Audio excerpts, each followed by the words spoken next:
Perfect. I want to welcome everyone to the CONNECTpreneur Masterclass today. We're excited that you could all be here. A little bit about the class. This meeting will be recorded and it will also be shared with all attendees after this event.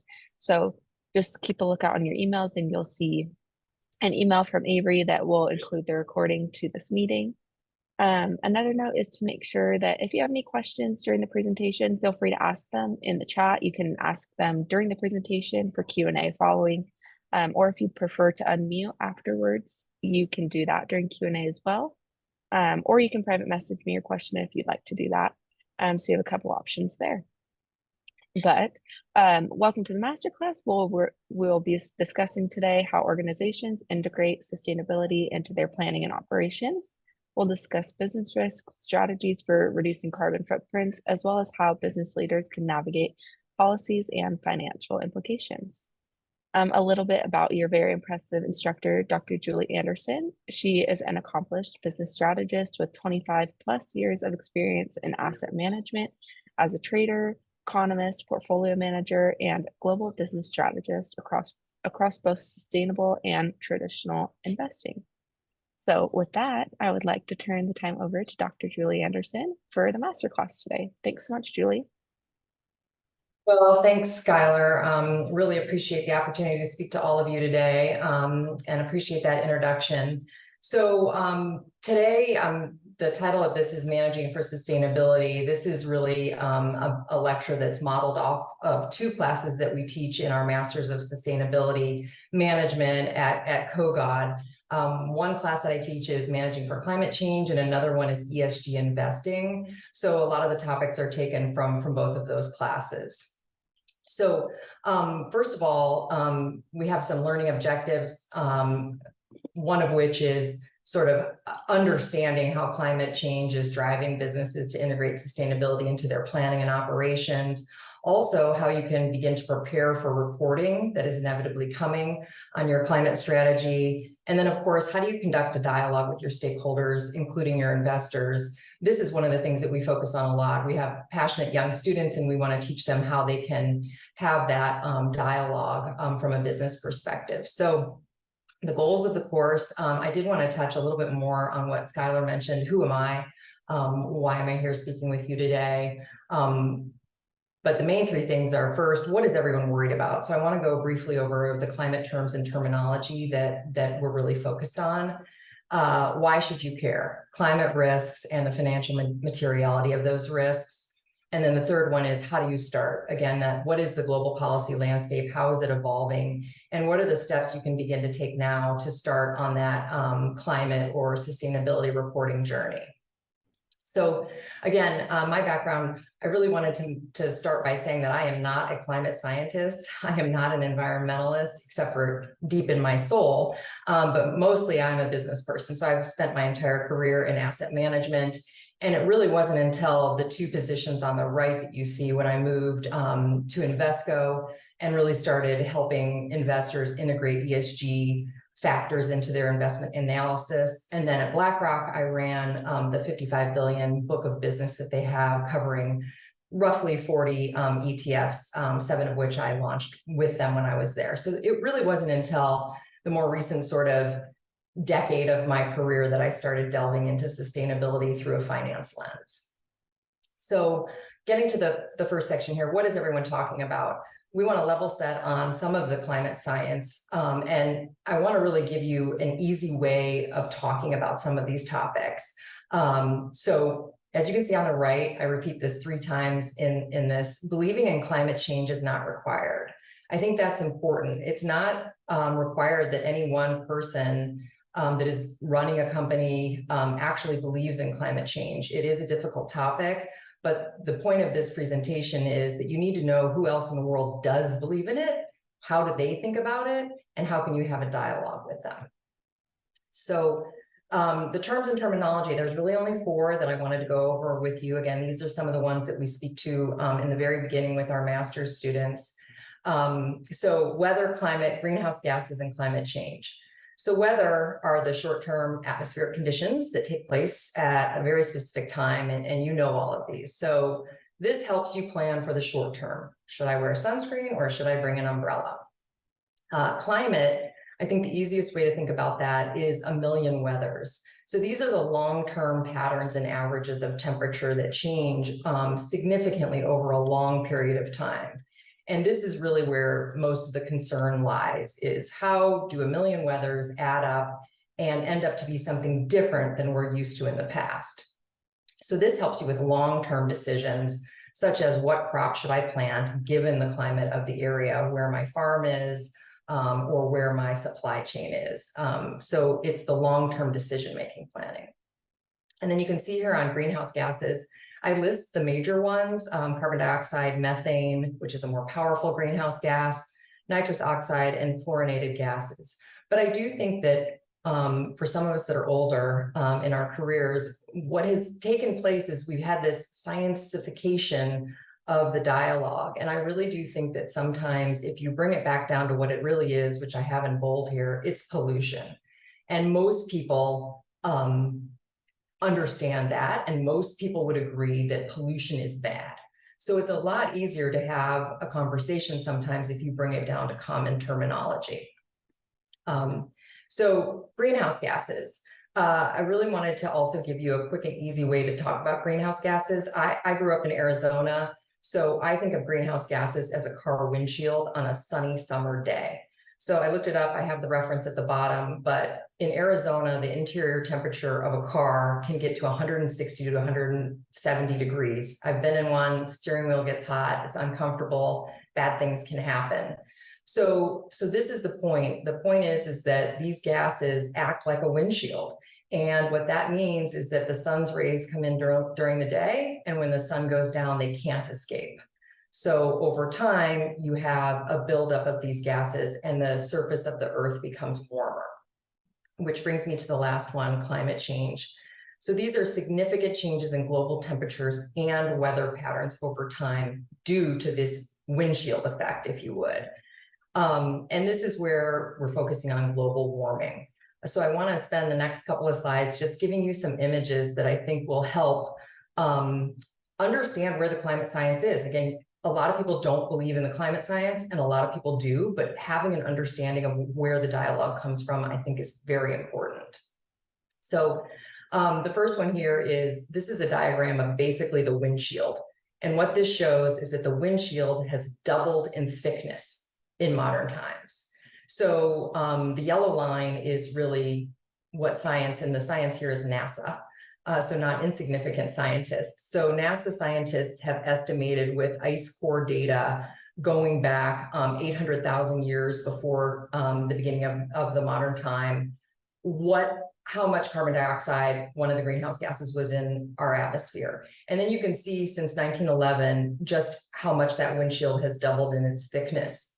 So this greenhouse gas in particular has exceeded its historical range. And more importantly, it has really exceeded it since 1958 when we were actually tracking it within our atmosphere. So what does this mean? Again, there's two outcomes of the greenhouse gases. One is a hotter planet, and the second one is more volatile weather, which I also think is one that can help explain what's going on to your mother or your grandmother, so to speak. So let's talk about that. So the first one is again, are the temperatures getting hotter year after year? So here I found this diagram, which I really liked, because 2023, I think we all know, was a very hot summer and winter globally. You can see the entire January through December and just how much hotter 2023 was versus the prior years up until 1940. And the other thing I like about this diagram is that you can see the volatility. So that red line gets really squiggly and volatile,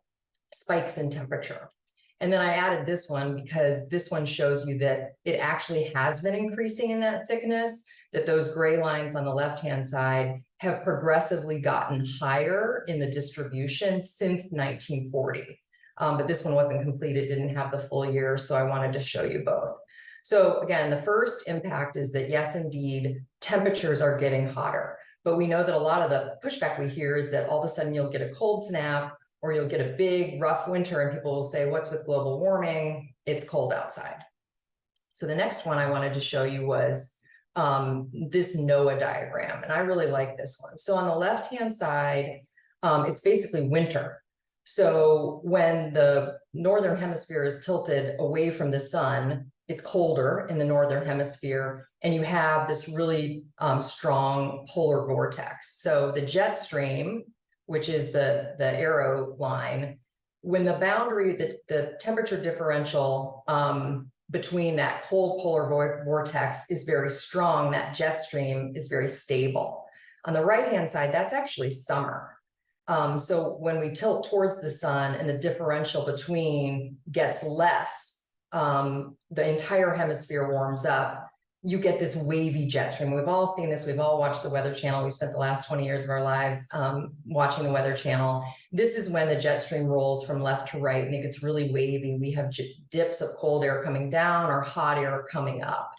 And basically, it's this pattern that has the scientists worried. When there's a smaller temperature difference between the poles, which drive our weather, and the equator, which is the hottest part of the earth, when that temperature differential gets less, you get this wavy line, and that gives you volatile weather and changing weather. So where it used to be warm all the time and wet, it's now cold and dry, or vice versa. So I do think that understanding a little bit about the climate science helps, and it's really this volatility that I think gets lost in the conversation when everyone just thinks it's a warmer climate. So 3 degrees Celsius, I'm sure you've heard this before. This is when we think we come to a breaking point for our ecosystem on Earth. I just raised these here again. These are some of the topics that we work through with our students, but you can see that the first one, the Arctic sea ice being gone, that's that problem with the volatility. If we no longer have ice in the polar ice caps, we don't have that temperature differential that keeps our weather patterns stable. The middle two ones that I mentioned, 50% of the insect species lose more than 50% of their habitat, and also this extended drought. This is really about farming. So farming, we have to feed our population, and when you have these changes, this is when we have drastic concerns with regard to the ability to produce enough food to feed our population. And then the last one, wildfires. I raised this because this is an insurance risk, and I'm going to get into that a little bit more. So hope that wasn't too much on climate science, but I wanted to just give you some high-level ways of having this conversation, and we get much deeper into this, of course, in our climate science classes here at American, but wanted to touch on that. So the bottom line, again, before I move on, is as the world continues to warm up, the weather will be more volatile, local and regional climates will change, meaning where you do business will suddenly have a different backdrop, and because of that, there will be economic consequences. So this gets to why should you care? So again, even if you don't believe in climate change, the fact that others do, you should be able to have a conversation with them and understand where they're coming from. But it's really getting into now the financial implications of a warmer climate. So I want to talk about volatility, risk, and data, and how they drive climate change. So let's first talk about the main climate risks. These are important because these are how both scientists and investors are starting to categorize the risks that they're looking at with regard to climate, and how businesses are being asked to discuss the risks that they face. So the first one is physical risk. I think this is the most obvious one. So I'll list first, there's two categories. One is acute. So these are things that happen suddenly and sharply. So a drought, a flood, or a hurricane should be obvious to you. And then there's chronic ones. This is really when weather turns into climate change. And that's when we have the overall higher average temperature, sea levels begin to rise, and precipitation patterns change permanently or for an extended period of time. So the way you should think about physical risks, the one that most people are concerned with, is their impact on the built environment. So this is, of course, infrastructure, housing, and factories. Also the supply chain, and of course, the impact on, again, agriculture and food. So these are locational. So if we have weather permanently changing and climate's permanently changing where we used to do business, where we used to have our fields or where we used to have our manufacturing plants, if they're in coastal areas, this can lead to things like stranded assets. So the physical risk of these climate change impacts are the first thing that businesses need to discuss, their awareness of them, how they're quantifying them, and the scenario analysis that they're using to judge the potential impact. I think that, again, that's the easy category. The transition risk is the one that I think from a capital raise perspective gets a little bit more complicated. And this one's sort of newer. So what do I mean? First of all, what do I mean by transition? Transition is now synonymous with the transition to a low carbon economy. So again, if much of the world is convinced and believes that we are going to transition from being a carbon intensive world to a low carbon world, what are the risks if I am not prepared for or taking part in that transition? What are the risks, again, to my business, always from a business lens? So you can see here, policy risks, suddenly there could be a change in policy. We'll discuss that. Legal risks, all of a sudden there's litigation because I didn't do something to protect a certain population or my workers. Consumer pressure can change if we're not doing things that are enabling the transition to a low carbon economy sufficiently. Again, we can get into more of these, but reputational risk is also a big one given the increasing awareness of climate change and everyone's responsibility for at least partaking in it in some degree. So how do these risks impact the bottom line? So I'm going to give you just two examples. One is the physical risk. So physical risks, I said, are sort of the easier ones to understand. On the left-hand side, I took a snip of this article from Forbes real estate section in September of last year, and it says that climate change pushes up home insurance premiums. So Florida was the state, I think this should be obvious, that had the largest jump in insurance premiums. They rose 35%. This was due to Hurricane Ian the year before, and then Hurricane Idalia, which pummeled basically the region in Florida between Tampa and Sarasota. So what happened there was there is no longer wind insurance available, okay? So six insurance companies in Florida went bankrupt, and many, many others have left the state, or they've placed moratoriums on writing new insurance policies. So again, climate change, when it's a physical risk and you suddenly have damages to pay, the biggest impact is on insurance. And insurance as an industry is more concerned about climate change, I would argue, even than brown energy, ExxonMobil's of the world. So again, if climate change is impacting the industry, it's really across these four areas. There's increased premiums. You're gonna have to pay more if you need flood or wind insurance. The insurance just won't be available, as I said, in Florida. Policy requirements and restrictions. It could be that you have to replace your roof to one that is more wind resistant, or you have to change the way your basement is built so that you can withstand a flood. And the other is risk-based pricing, which means those in the most vulnerable areas are charged the most. So all of this is to say, again, the insurance industry is very, very concerned about this, and they have said flat out that the world is uninsurable at 3 degrees. So if we get to that 3 degrees warming, the insurance industry as a whole has said that it's uninsurable. In other words, they will all be out of business, given the catastrophic effects that they expect through their modeling. So again, what does this end up with? Many people cannot get a mortgage in Florida. They can't sell their home prices are falling, and then we have dramatic implications for the local economy.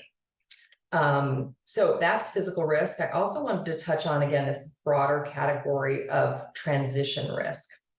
So as you saw from my history, I recently left BlackRock in August of last year to join academia, and I snipped this straight from one of the slide decks that we use with clients. And BlackRock is really categorized these 3 main drivers of the transition to a low carbon economy. So one is technology. Technologies are changing. You're going to have to adopt these technologies, and they're actually getting cheaper too. So technology advancements are driving the transition to a low carbon economy. We are just so much private venture capital, private equity is pouring into solutions that move away from brown energy into battery technology and renewable energies, and the costs are going down. So that's a transition.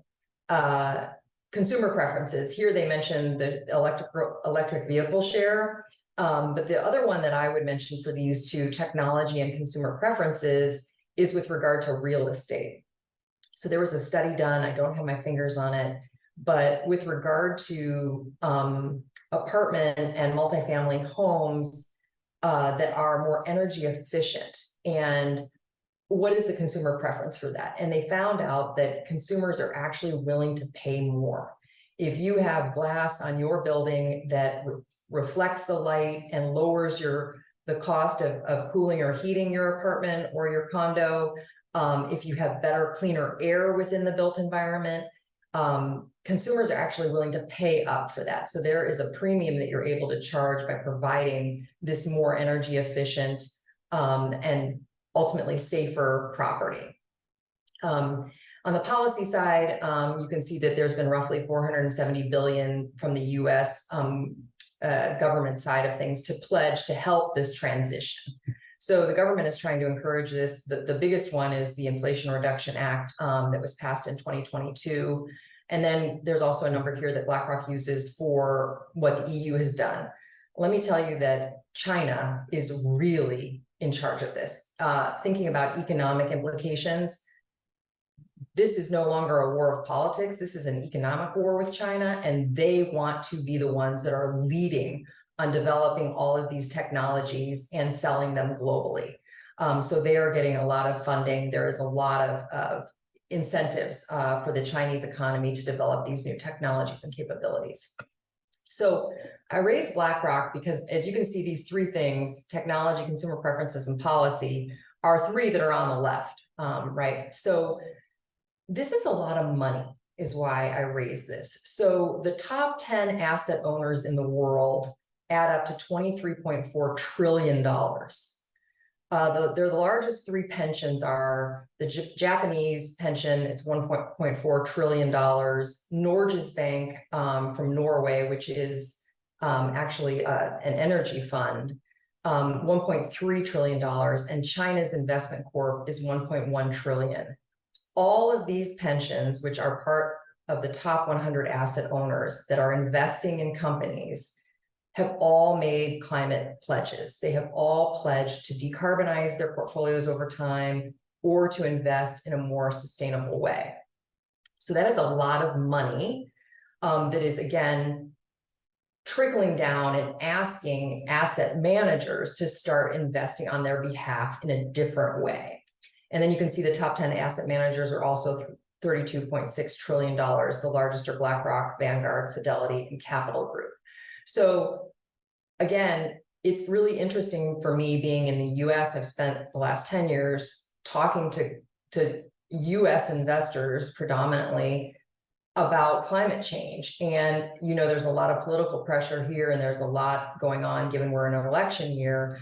But knowing just how global this is and how much money is moving this forward, you realize that nothing that takes place in the US legislature is going to stop this train from happening. So that is one of the key points, that this is a global phenomenon that is large. It's the largest change in the way we manage money in multiple lifetimes since the Industrial Revolution.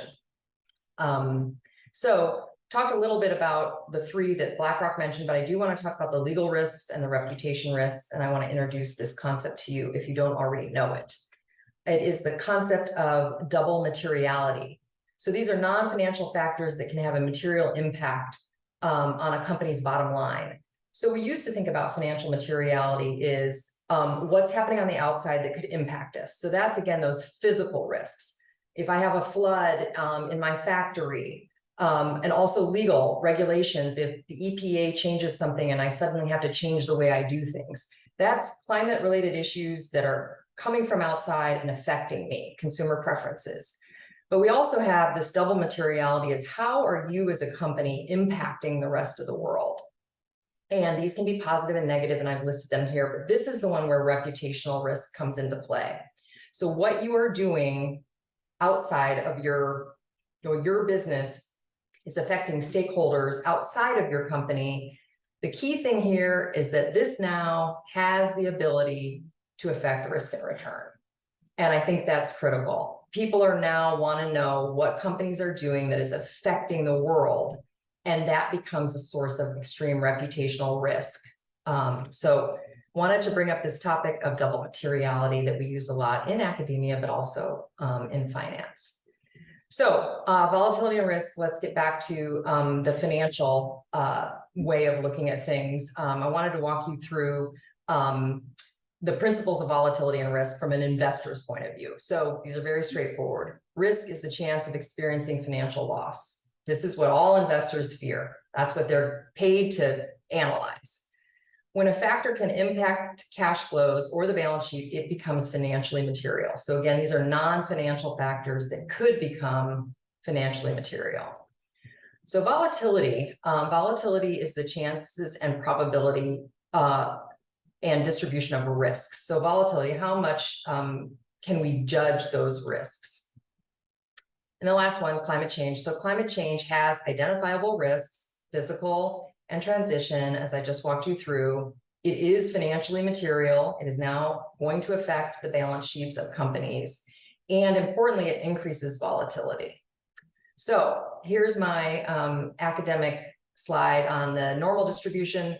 So you see here the peaked normal distribution. So when you're an analyst trying to understand the price movement of an investment, let's just use a public stock. I'm investing in a public stock, and I believe that the stock price is only going to move 68.5% of the time within this normal range, right? So I'm comfortable. I know that the price will probably swing up and down within this normal range based upon the risks that I'm seeing. When you have high volatility, which means high uncertainty of outcomes, volatility again, driven from weather and climate, what happens is that distribution curve gets flatter. You have less, as you can see, less of a probability of it remaining within this range. And you have fat tails, which means I have a greater probability of a downside risk event. And this is what investors, allocators of capital are now trying to understand about all of the companies that they invest in. How is the distribution of outcomes changing given climate change risks that this particular company will face? So again, the bottom line, climate change increases the volatility of weather events. Historical models of risk will no longer be good predictors. So we're in an uncharted territory, and volatility increases the risk of an abnormal move in the price. Okay, so this is why, again, let's just touch briefly on the politics. This isn't about an investor, a BlackRock, a Fidelity, or a Vanguard being passionate about climate for the sake of, I don't know, something that they hold dear. It is about the volatility of asset prices and their ability to return, to give a rate of return to their investors within a risk tolerance. It's all about risk and return. And that's, again, a key point from the financial perspective. All right, so I've got about 10 minutes more before we open it up for Q&A. So I wanted to do this last little section, which is on the policy and then what you can do to start your journey. So the global policy reporting landscape is changing very, very rapidly. I created this diagram. I'm going to walk you through it, but it is again designed to tell you that this is a global phenomenon, global reporting standards that will eventually wash ashore into the US. So let's start with this. So the IFRS at the very top, the gray bar, this is the international financial regulatory body that helps give international standards. It's a standard setting regulatory body. It's international. You can see that I'm using Europe as my example. So ESMA is basically the SEC for Europe. So on the left-hand side, everything in blue is what has always existed. So the IASB is the International Accounting Standards Board. Every company in the world has always had to have accounting of their balance sheets in their company that they report on an annual and quarterly basis. The IFRS is what takes those standards and turns them into the accounting rules. What do you have to report on your balance sheet? What do you have to report on your cash flows? And that is, of course, the financial statements that the company has to disclose. So this blue line has always existed. And the investment managers rely upon these financial statements so that they can serve their investors. And the thing that is fundamentally disrupting this industry, which is why I have embraced this and got my doctorate in sustainable finance, is because the green one. So now, in parallel to what has always existed, the global financial capital players of the world now believe that in parallel, we have to do this with sustainability disclosures, including climate. Climate was my example, but it includes a broader array. So now we have the ISSB, the International Sustainability Standards Board, that is now issuing sustainability disclosure standards, and companies now have to report on those. So in Europe, this is happening. It was just a couple of days ago, the Sustainability Standards Board of Japan, the SSBJ, just announced the release of their new proposal, and it follows this international. So the UK, Europe, now Japan, many others are following this international standard. So here's the US. So I wanted to bring up the US. And again, this is just my diagram of what's going on. We also have the SEC that determines how we have to do everything. We have our own Financial Accounting Standards Board, GAAP accounting standards, I know you're all aware of, and your financial statements. We pioneered with SASB, the Sustainability Accounting Standards Board. But then we never really were able to progress beyond that. We never came up with sustainability accounting standards or what you need to disclose. So where do we stand now? So essentially, our SASB in August of 22 became part of the ISSB. So what was developed here in the US now is part of the international standards. The IFRS came out with the TCFD, which I'm going to go over with you briefly, which then has now transformed into the IFRS S1 and S2. So these are the new, completely laid out ways that a multinational company, if they are going to issue stock on an international stock exchange in Europe, for example, they now have to start disclosing their climate disclosures. And then over here on the right, you can see we finally did have the SEC's final rule that came out. I don't know if you all know about this, but it's caused a lot of noise. So let's go over that first. So the SEC final rule on climate just came out on March 6th of this year. So just last month. This was after 2 years of draft, comment, revision repeatedly with all of the players, politicians and large investors. So they have said now, the SEC has said that every company, again, in the public space, which is what they rule, has to start disclosing on scope 1 and 2 greenhouse gas emissions. They have to provide assurance over those emissions. So the EYs of the world are going to have to evaluate those and make sure that they are comprehensive, clear, and fair. They also have to disclose the company's management and oversight of its climate-related risks.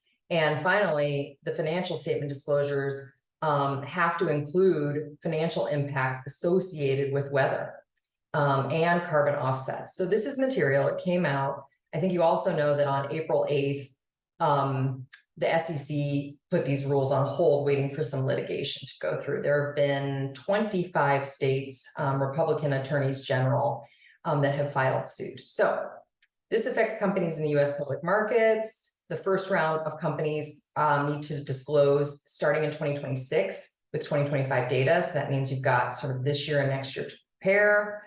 It will be required in the annual reports on Form 10K or 20F. I wanted to, again, remind you that we are looking at global standards. So this rule draws heavily on TCFD and greenhouse gas protocol. And then the last one that I wanted to throw in there is that the commissioners on both sides of the vote have called for ways to, quote, avoid a patchwork of reporting obligations and potentially conflicting demands. So what they have said is that the US is so successful and our companies are all truly multinationals with global investor base. The SEC can't come out with something that is drastically different from what these companies have to report to their global shareholders. So there is, again, this alignment with what is happening with what I just showed you on the global or European side. And I think that's important because that's what we're teaching here again at AU in my class. So I wanted to just touch on what is the TCFD.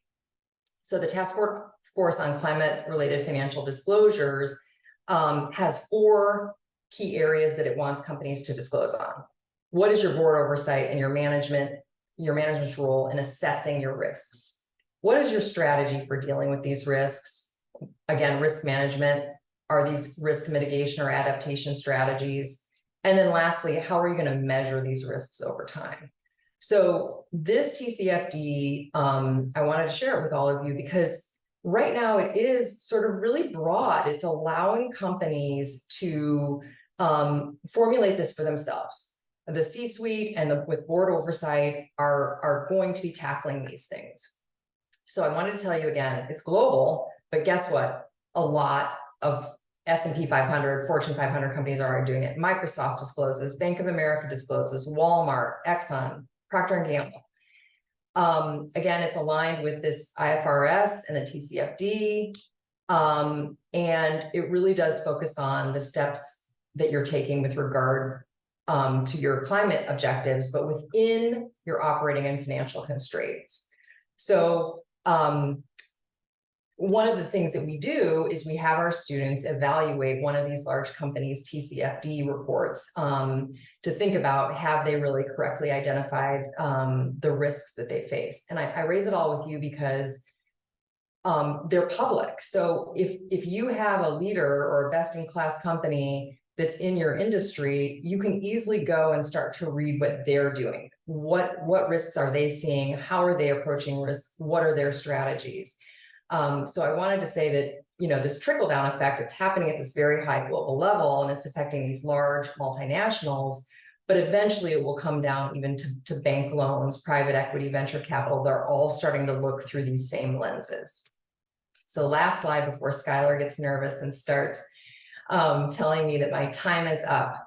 I wanted to mention some of the steps that you can begin in your process of assessing and reporting on these risks that you're facing. So big picture, investors just want to hear that you're aware of these risks and that you're aware that they are concerned about them and you need to start communicating. So it really is about starting to have the conversation and starting to put a framework around your specific company, your supply chain, where might these risks pop up in your sources of revenue, cost structure. So the first one here is add a sustainability expert to your board and include them on your audit or risk committees. So this is really that oversight. It's got to start from the top. Investors want to know that from the top, from the board and through the C-suite, that's where change is driven from. So they need to know that there's buy-in there so that they can eventually get resource buy-in and strategy buy-in. Number 2, join an industry trade association that focuses on helping its members navigate this. No one should do this in isolation. Like I said, just learn from others in your industry what they're already doing. You can incentivize senior leadership by just raising their awareness. Again, what is climate change? How can they start to feel comfortable talking about it? I think feeling comfortable talking with a business lens about something that they have never had to talk to before. It's important to get leaders comfortable with the words, the terminology, the dialogue that they can use, that they feel comfortable with, and that they know will be received well by their stakeholders. again, read the TCFD reports, find out what others are doing, educate yourself. I also raise here the ESG sustainability rating agencies, MSCI Sustainalytics and RepRisk. I wrote my dissertation using RepRisk data. That's AI generated data. But MSCI and Sustainalytics I've worked heavily with. They have industry reports. And in fact, on the lower left here, you can see MSCI has a website. It's called ESG and Industry Materiality Map. It's just, you just click and pick your industry and it quickly graphs with a bar chart what the highest financially material variables are affecting that industry. So even that can give you a baseline to have a conversation with the board. Hey, MSCI, who rates companies on their sustainability, for our industry thinks these are the highest areas of risk that we should be looking at. And then the last one, of course, I have to say, provide training. You know, there's many things, master's programs such as ours, executive education, but also things like LinkedIn Learning. And then I will say the last one here, the FSA credentials. So the FSA credentials are aligned with that new, used to be TCFD, now it's S1 and S2. Your employees can go get certified. And I think that would raise their awareness, their understanding of what's the data that I'll have to report, and really get that deep background. So I'm going to stop there. I have this bottom line, because everything in business is a bottom line. Because climate-related risks can affect your bottom line, managing these risks is about the long-term sustainability of your company. And I like this because people think sustainability is about sustainability of the earth and the earth systems or society. But every time I've, helped build an investing group, they are looking at the long-term competitive, sustainable competitive advantage of a company. So sustainability is about, will your company be sustained over the long run facing this new set of risks? So Skylar, I think I made it just in time. Perfect. Yeah, you did great. Thank you so much, Julie. So we do have some questions. So I'll start with the first one that says, assuming that sea levels will rise, who pays to mitigate the damage in the US? Local government, state government, federal government, or private sector actors? Yeah, that is everyone, all of the above. I think that's the main concern, and that is the concern that has affected the insurance industry. So from an investor perspective, one of the earliest places where sustainability or ESG climate related risks started to affect was municipal bonds. Because if there is a municipality that is on a coastal area, and coastal areas, by the way, tend to have a lot of times vulnerabilities with regard to their social populations too. So a municipality who is facing a potential economic catastrophe, number one, it could put stress on their municipal bonds. They could have to issue more bonds. They likely have to call for federal government support. But also there would be insurance companies that, again, some would fail, some would come in, it would stress their balance sheets, they would have to raise premiums for others. And then, of course, the businesses themselves, even if you get insurance because you had a factory that was along a coastline, the stoppage for you producing your good or getting employees in can also affect your balance sheet for far, far beyond. Even once sea level rise is one thing, you could have a stranded asset, you could have to leave the region. The municipality would lose tax base if they had tax base in that. So everyone, all of the above, and that is the concern. And that is why I will say, so mitigation strategies are, how do we mitigate? How do we stop the effects of climate change? How do we stop sending out these greenhouse gases? But adaptation strategies, which investors are looking at, is how are these municipalities, for example, adapting to this potential future risk? And that's things like building seawalls, building coral reefs, nature-based ways of saying, like, look, the sea level is rising. How are we gonna adapt to this if we think it's within our scenario of happening? Okay, great. Thank you. Our next question, someone would like to hear your perspective on whether carbon credits and offsets are actually effective at mitigating global carbon emissions. That is a very, very contentious topic. And I would say that you know, that's the one that's going to face a lot of future litigation. Personally, I think we're still far away from having a legitimate price on carbon. People say that no one will care, businesses won't care until it has a price, and that's how it hits their bottom line. But carbon offsets, I think carbon sinks are more becoming more popular. So a carbon offset, so if you are producing so much carbon and then you can say, oh, I've also paid for this section of this forest as an offset to what I'm doing, that is being increasingly viewed as not enough. That is a company, I'll give you an example. They say that there's academic research will tell you that legal consequences, financial penalties, don't have as much impact as reputational risk. And I say this because if a company does something wrong, they'll pay the fine. Okay, I had to pay $10 million, I'm done, they move on. The reputational risk of things, it hurts longer and is more lasting. So carbon credits and offsets are sort of being viewed in the same lens. Oh, you're just paying to get out of this. It's not, you're not actually changing how you do your business, and you're not, again, mitigating the greenhouse gases that you are emitting. You're just paying to offset it. So it's becoming less. Now, developing new sinks, so forests and oceans are natural carbon sinks, but now we are finding ways to do carbon capture in the air and sink it deep into the ground, sort of return the carbon that we burned right back into the ground.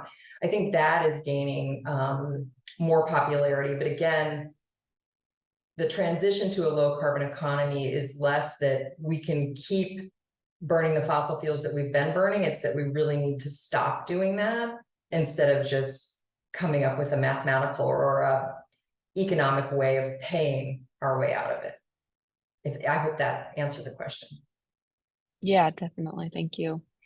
Next question is, which of these concepts has seemed most motivating for the new generation of business leaders or students to really latch onto and want to bring forward into their careers? Sorry, Skylar, can you just repeat that one a little bit? Yeah, so someone is just wondering which of these concepts has been most motivating that you found for our students to latch onto and bring forward in their careers? I think generally our students tend to be, they've educated themselves when it comes to the issues. So they're very, very passionate. And a lot of them, again, these are master's students. A lot of them have years of experience, either in the built environment or in energy or in policy. And so they have that conviction and knowledge, and they typically come to us to find out how to talk about it from a business perspective. Some of the more popular classes are the ESG investing one, just understanding how investors are using this information. We also have an ESG sort of accounting or reporting class. They want to know, again, what are the statistics that we're going to have to report. So the students are well, and this class itself, I would say, it's this idea of the holistic blending of these are new topics that a business has to understand. So this class in particular, that a lot of this was modeled after, we start with the country level. So there's NDCs that countries say, these are our pledges to reduce carbon over time. And then there's the companies that do their TCFD. And then this last assignment that we do is we ask 5 people to evaluate a case study on a company, which is discussing a climate issue where they're trying to move forward their climate-related strategy. So they have to identify financial, business risks, and climate-related risks. And then they have to actually build out a strategy. How are they going to manage these risks? But each of the 5 students have to wear a C-suite hat. So somebody has to be the chief strategist, somebody has to be the chief operating officer, HR, chief legal counsel, and what have you. And they actually have to attend the meeting and argue on their behalf. and then they have to present their findings to the board. So the whole idea is to get the students to understand, instead of they come in and they're like, we should change, change everything. This is the way to the better world. And it's like, you realize that you have to get a company to fundamentally change the way they do business and allocate capital towards these changes. So to get them to very clearly understand the negotiations that go on within companies to affect these changes and what it does to your balance sheet potentially and the stakeholders, I think that's the one where we have the most sort of aha moments from our students. Okay, great. Next question Skylar, says, aren't I top... did. Yeah. So I did want to say, were you going to do the polling questions? Yeah, are you ready do them now? Let's do it. I think we should do them just in case it Okay. changes questions or people want to unmic and ask some questions. Yeah, I think it would be interesting. That's a great idea. Okay, so I'll put up the first poll for our Should I stop attendees. sharing? So you can leave it up or stop sharing, whatever you'd like, whatever's easier. So this is the first question. The answers will be anonymous. We'll be sharing the results, but just as percentages and not names. So I'll leave it up for a couple seconds for everyone to answer.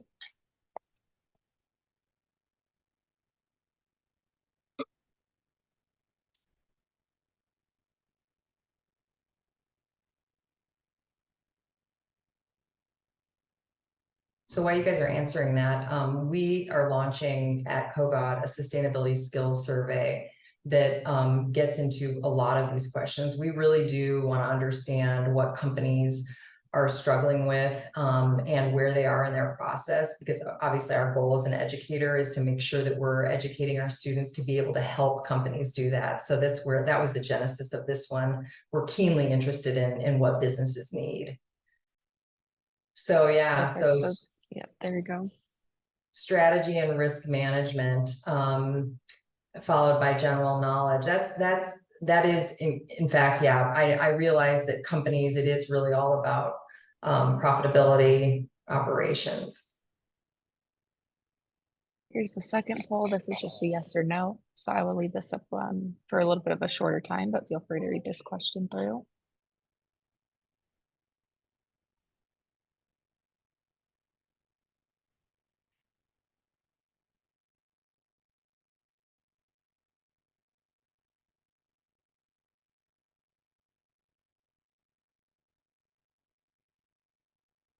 Okay, I'll go ahead and end this one and share it. No, okay.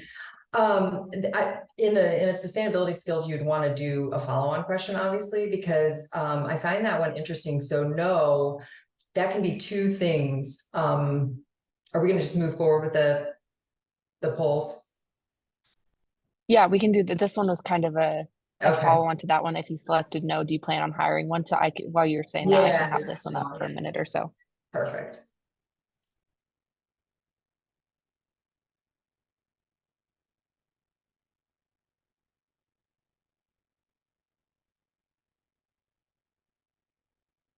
Okay. Interesting. Is that the last one, Skylar, or did we have one more? There's one more I can launch. Let's go ahead and do it. Okay. Last poll for everyone. Leave this one up for, I'll leave this one up for about 45 seconds to a minute, but you can continue and I'll just share this last one when it's done.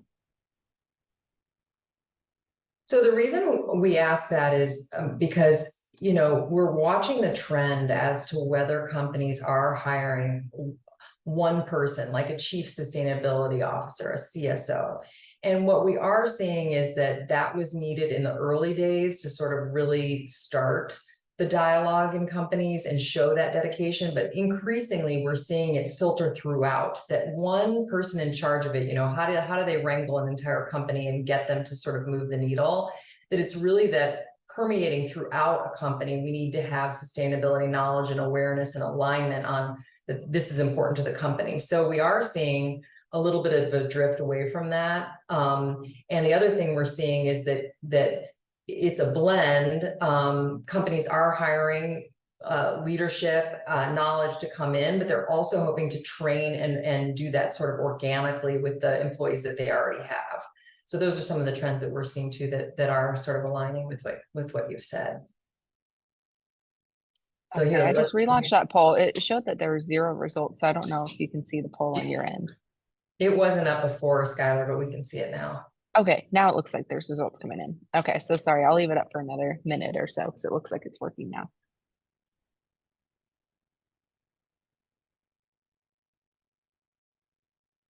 Hope I didn't skew the answers by saying what we're seeing. It's okay. Still lots of results coming in, so I'll give it just a minute.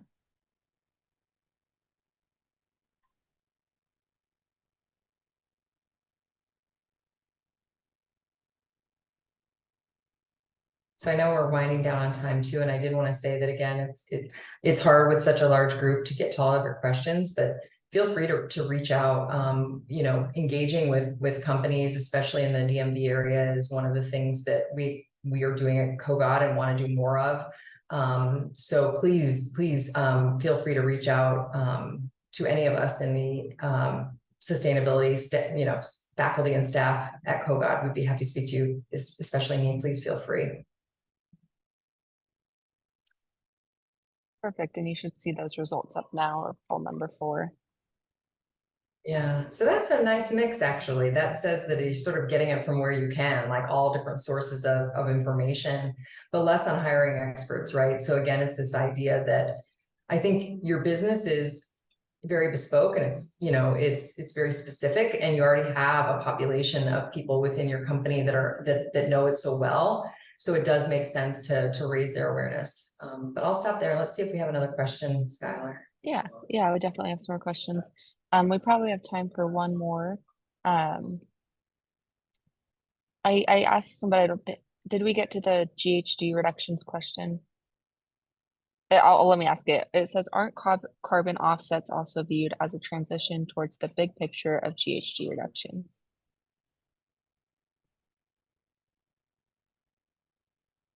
So I think if you can create new offsets and develop those again from the view of a carbon sink, and they can be quantified and verified, it's the assurance of that.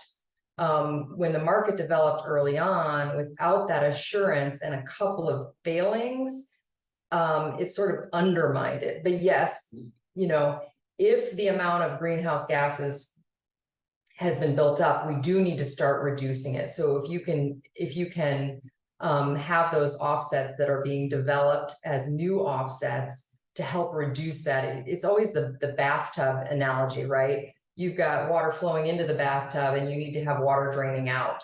And right now we haven't had any greenhouse gases draining out. We've just been emitting them. So you're right, it is part of the equation. I just think that carbon offsets specifically, but the trading of those offsets is where we've had past stumbles. And I just think that market, and I, again, no expert on this market, but that market has not yet matured and become as liquid as we would like. People are definitely clearly interested in it, but it's hard to have a nascent sort of financial market and a new pricing mechanism. Think of it almost like crypto. There's just been stumbles along the way. So it's not perfect, I guess, is what I would say.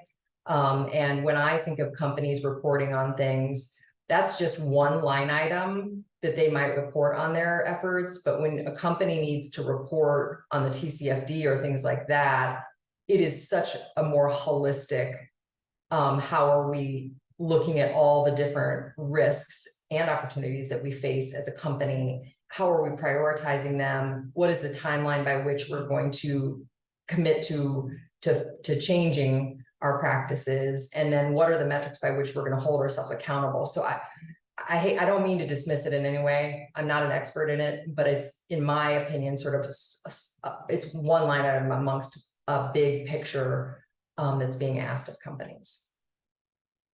Okay, great. Thank you so much. And I know we've hit the end of our time here, so we can wrap it up. If anyone has, I know there were some longer questions in the chat. If anyone wanted to stick around and ask Julie, you can unmute and ask those now. But we want to thank everyone for coming today and for joining our ConnectPreneur Masterclass. And we do have one more masterclass coming up next month, which Emily will put the link in the chat for that if you'd like to sign up. That's a new topic. so you can take a look. But thank you so much to Dr. Julie Anderson and her team for putting on this masterclass today. So I'll end the recording here.